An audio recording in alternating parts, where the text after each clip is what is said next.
your forecast first. Sponsored by Natax Heating, Cooling, and Plumbing.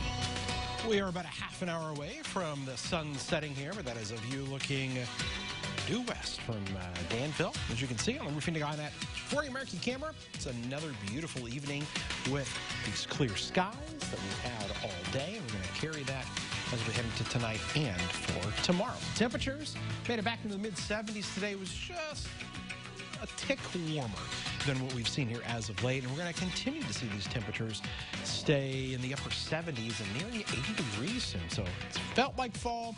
It will still feel like fall tonight.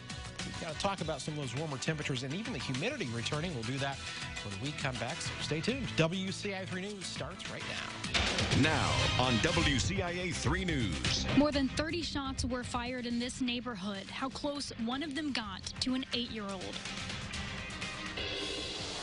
High schools can't afford to do that kind of thing. Should there be high school football in Illinois? Why the governor hasn't changed his mind. And it's the method that can get results within hours. Which COVID-19 test could soon be available to all of us. You're watching your local news leader. This is WCIA 3 News at 6. Can you imagine being in a house and having 33 rounds fired at your house? Well, one family doesn't have to just imagine it because it happened to them. Good evening. I'm Jennifer Roscoe. The Urbana apartment was shot at early Thursday morning. It happened on Clifton Drive by Brownfield Road. Some of those shots hit very close to where a child was sleeping. WCIA 3's Courtney Bunting live. Now, Courtney, that had to be just terrifying.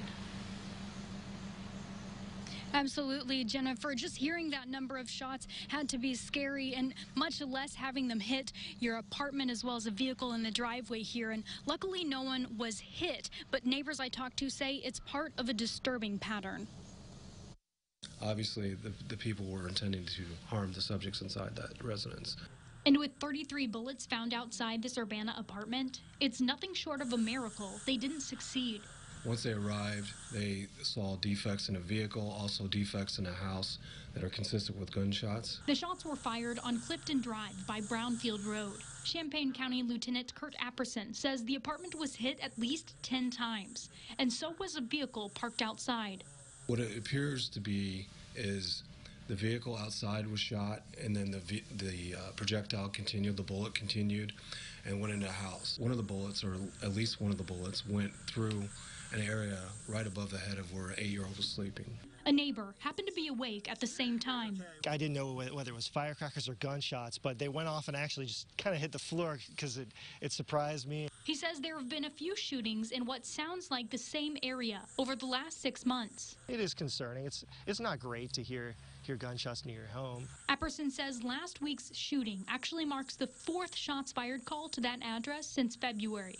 It's a good area. A lot of good people live there, and unfortunately, you know, that area, this residence is being targeted for whatever reason. Police say that the people living here did not see who fired the shot, so they don't know if it's someone that they know or not. But police do believe that someone in the community does have more information behind this, and that's why they're asking people to contact them. Reporting live in Urbana, Courtney Bunting, WCIA 3, your local news leader. Courtney, thank you. Now, this isn't the first time shots were fired or heard in that neighborhood. On February 15th, more than half a dozen shell casings were found there. Later, on the 22nd, there was a report of 5 rapid shots, but nothing was found. And on April 8th, again, a report of shots fired. Danville police are investigating 2 weekend shootings. The first happened early Saturday on Fowler Avenue near East English. A 29-year-old man was shot and taken to the hospital. 32-year-old Toy Lewis was arrested. She's facing an aggravated battery charge. Then early Sunday, police say 2 gunshot victims showed up at the hospital. The 23-year-old man and 21-year-old woman told officers they were in the parking lot of the Untouchables Motorcycle Club on Commercial Street when someone started shooting. All 3 are expected to survive. And this is a follow-up. Decatur police are looking for help in solving a murder. On September 22nd of last year, they responded to a shots-fired call at North Morgan and Marietta. A 33-year-old man was killed. The investigation revealed a passenger in a gold-colored Chevrolet Trailblazer was the shooter. Decatur police and Crime Stoppers are looking for information. If you have it, We have a link at WCIA.com. Firefighters are looking for the cause after an early morning fire in Decatur. It happened at Barb's Place, just north of 22nd Street. There's a bar on the ground floor and apartments upstairs. Everyone was able to get out safely. The fire was put out in about 4 hours. Governor Pritzker again defended his decision to delay the start of contact sports for high schools. The governor responded to calls from hundreds of coaches and athletes who rallied at the Capitol this weekend, demanding the state let them play.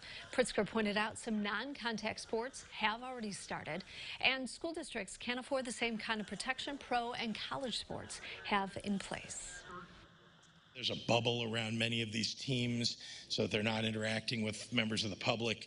I mean, that's a lot different in high schools across the state of Illinois. High schools can't afford to do that kind of thing. The governor did say expanded COVID-19 testing could play a role in helping bring high school sports back. The state announced it crossed the milestone of 5 million tests performed. Illinois is averaging more than 52,000 tests a day. That is the third best nationwide. Another person has died in Ford County from COVID-19. It was a man in his 60s. That's the 5th death in the county from the disease. 7 more people statewide have died. Illinois has lost about 8,400.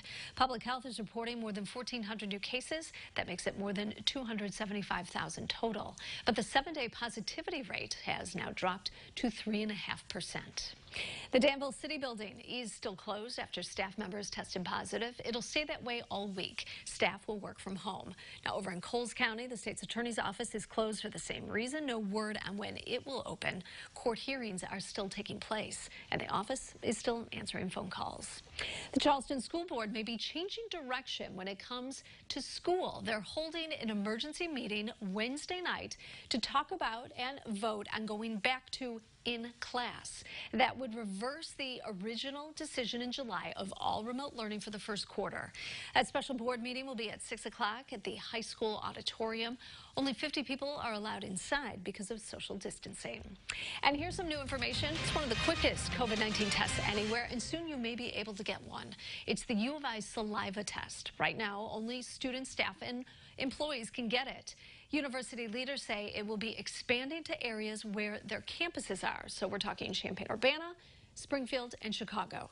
That would mean you could get results within hours instead of having to wait 4 to 7 days. There's no timeline, though, on when they will start. Businesses are getting a second chance to ask for help during the pandemic. The Illinois Department of Commerce and Economic Opportunity is reopening applications for business interruption grants. It says $200 million is going to all kinds of businesses, but they are focusing on heavily impacted industries. There's $60 million for businesses that couldn't fully reopen, like theaters and amusement parks, and $100 million is marked to stay downstate. For more information, how you can apply, just go to WCIA.com. From racist social media posts to the flying of Confederate flags, which area college is has its president asking for patience, and also tonight. We'd rather have people have jobs and not to need the government help. The Secretary of Ag was in central Illinois today. Why passing out boxes of food was just part of the reason he was here. A cool start to the day. Let's recap it with the almanac. 43 degrees. That is well below what is normal. We should still be in the low 50s, so this weekend it was rather chilly. Still 11 degrees away from our record low. All right. Not as cool. It's going to be a little warmer. We'll talk about that. A lot of sunshine in the forecast, and we got a little bit of rain to share with you when we come back.